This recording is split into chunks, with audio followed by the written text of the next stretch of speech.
sibuyas, bawang, mga idol, yan. At syempre, sunod natin maraming luya, mga idol, yan. Yan ang papasarap sa tinola.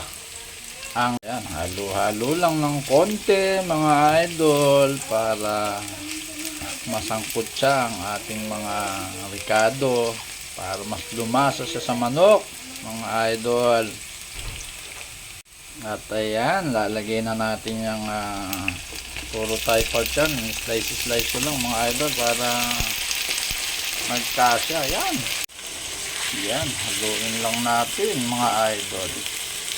Alisin lang natin yung kanyang lansa. Ayan. Para lumabas ang kanyang katas. Siyempre, magpapasarap yan, idol, yung patis yan.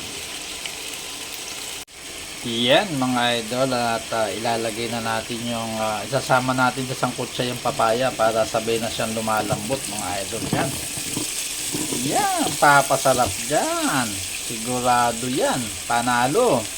Yan, konting sangkutsa na lang at sigurado yan, sasabawan na natin. Yan, mga idol, sili. Yan natin ang sili. Yan, para may konting kapit.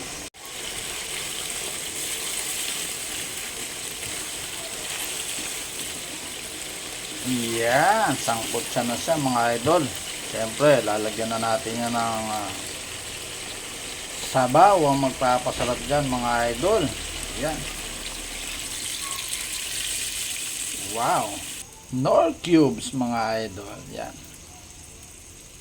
Yan, mga idol, lalagay na natin yung dahon ng sili para masarap. Yan. Konting kulo na lang yan at matatapos na.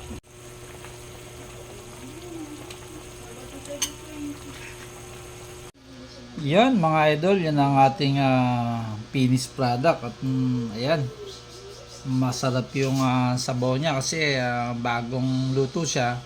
At tara, mga idol, pagsaluhan natin itong ating niluto, tinolang manok.